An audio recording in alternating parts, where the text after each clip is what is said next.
Exactly. But here's a question very few beginners ask. Why did that hairstyle work in the first place? That's the difference between someone who copies hairstyles and someone who understands hairstyling. Now, let me explain further. Imagine you watch a tutorial where a stylist sprays a product before curling the hair. Most beginners will simply copy that step. Spray and then curl, right? But a professional will pause and ask, why did she spray that product first? Was it for heat protection? Was it for hold? Was it to reduce frizz? Do you see the difference? One person is busy memorizing steps. The other is busy understanding decisions. And hairstyling is really a series of decisions. Every section you create, every product you choose, every comb you pick, every amount of heat you apply, every pin you place, every decision has a reason behind it. That is why two hairstylists can follow the same tutorial but produce two different results entirely. One understands the technique, the other one only remembers the steps. Just needed to understand at this point that real confidence in hairstyling does not come from memorizing tutorials. It comes from understanding techniques and principles, okay? The best hairstylists in the world don't know every hairstyle. They just understand hair so well that they can create solutions they've never seen before. Now that's the level I want you to aim for. Don't become a hairstylist that needs a tutorial for every new client. Become a hairstylist who understands the craft deeply enough to create beautiful work, even when there's no tutorial to follow. That's when you stopped copying and you started thinking like a professional. Now, the seventh mistake a lot of beginner hairstylists make is trying to master every hair service at once. Before we proceed, I just need to hold on to this. Hairstyling is not one giant skill. Hairstyling is very broad, okay? Let's continue. Now, imagine 1 week you are learning braids, next week you are learning coloring, then wig making, then nails, then makeup. Now, instead of becoming excellent at one thing, you become average or even bad at many. When you are starting out, depth beats breadth. Like, depth beats breadth, if you know what I mean. Master one area thoroughly before expanding. Specialization helps people remember you. If someone asks, who do you recommend for bridal hairstyling? You want your name to come up immediately. So please stay one place, okay? Now, that leads us to the eighth mistake on this list, failing to document your growth. Some beginners think like this: I'll start posting when my work is good enough. I'll start posting when I am perfect. Guess what? That day never comes. Your first clients won't know how much you've improved if you do not document your process. Take pictures, record videos, share your process. Your portfolio is your proof of work. And don't only post your finished hairstyles. Show preparations, show consultations, show behind the scene moments and lessons you've learned. People buy into growth as much as they buy into results. Now, the ninth mistake on this list is you have no boundaries with clients. Many beginners confuse being kind to saying yes to everything. They accept last-minute changes. They tolerate repeated lateness to appointments. They answer messages at midnight. They allow constant rescheduling without consequences. Over time, resentment builds. You should understand that professionalism includes healthy boundaries. You should be able to set clear policies on appointments, deposits, lateness, cancellation fees, and even after-hours communication. Boundaries don't push good clients away. They help create a respectful relationship where expectations are clear. Take note of that. Now, that brings us to the last, but not the least, mistake on this list. Treating hairstyling like a hobby instead of like a profession. This is the biggest mistake because it actually influences every other one. Because professionals don't just improve their techniques, they also improve their mindsets. They invest in learning, they review their work, they seek feedback, they stay updated with trends while mastering timeless skills. They understand that excellence is built through consistency, not occasional bursts of motivation. I mean, if you want a long career, you ask yourself things like, what kind of hairstylist am I becoming? That's the question that shapes your habits, your standards, and ultimately your reputation. And so that brings us to the end of today's lecture. And I really hope somebody was impacted. And with that, see you in my next video. Bye!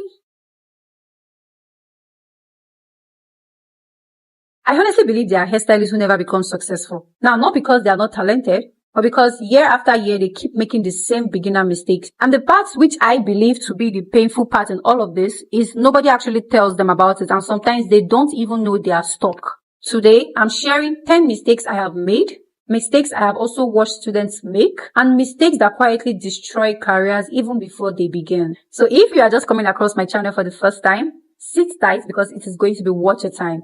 And if you are a returning subscriber, thank you so much. And I hope at the end of this video, we are all impacted.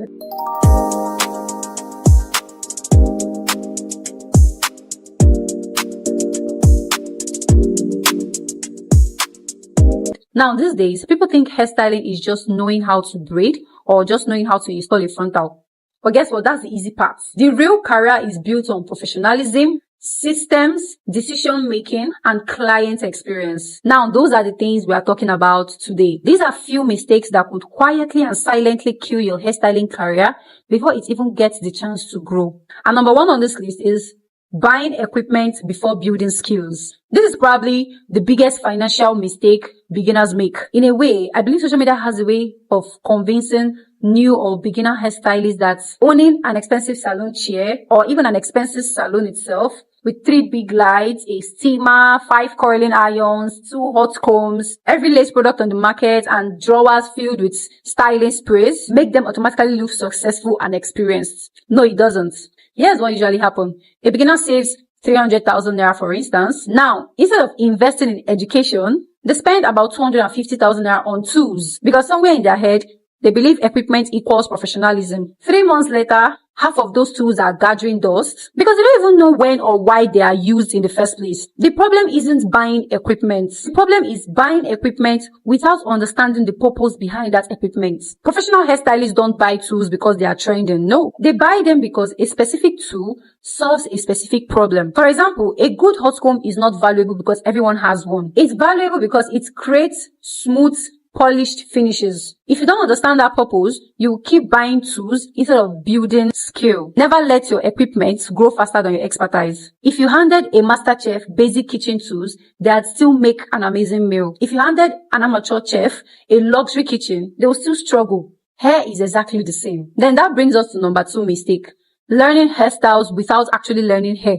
This is where most beginners get stuck. They are obsessed with recreating what they see online. I want to learn this ponytail. I want to learn this bun. I want to learn this bridal look. But they skip the foundation. They never ask questions like, why does this hairstyle work? Why did the stylist choose to use this particular product? What hair texture was this designed for? Because when you copy hairstyles, you are only memorizing steps. But when you understand hair, you can solve all manner of hair problems. Because imagine a bride walks into your salon and says, I want this particular hairstyle. You copy it exactly, but her hair density is different. Her head shape is different. Her frontal is different. The weather is humid. And now you are frustrated because the tutorial didn't prepare you for this particular reality. Professionals don't memorize styles. They understand principles. That's why they can adapt. So the lesson here is don't chase hairstyles. Don't be so glued to learning how to recreate the hairstyles. Study the science, the logic, the technique behind them. The third mistake, ignoring client communication. Many beginners think hairstyling starts when the client sits on the chair. Wrong.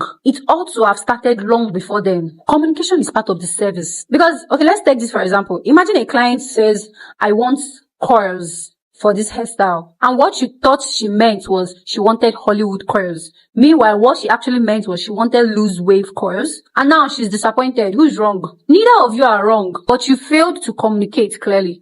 Professional hairstylists ask detailed questions before touching your hair. They ask questions like, is this hairstyle for a wedding or for another event? What do you dislike about the previous hairstyles you've had? Will you be indoors or outdoors? How long do you need this to last? Are you comfortable with heat?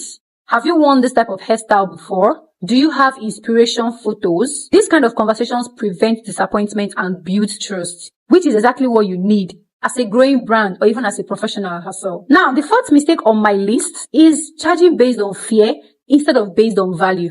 This one is quite emotional. Many beginners are terrified of hearing something like, your price is too much. So they reduce it. When another client repeats the same thing, they reduce it again and barely making enough to replace their products or even maintain tools or invest in better education. Low prices don't automatically attract loyal clients. Sometimes they attract people who don't even respect your time. Your prices should be based on your skill level, the time required, product cost, business expenses, desired profits, market positioning. Your pricing should help you grow your business, not keep you stuck in survival mode. Now, the fifth mistake on this list is treating hygiene like an afterthought.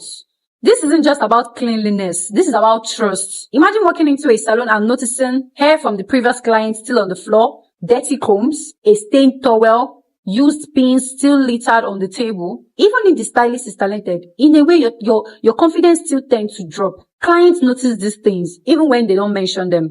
Professional habits include sanitizing tools after every client, washing towels regularly, keeping the workstation organized. This is not negotiable. Disposing of used blades safely, cleaning brushes and combs thoroughly, washing hands before working.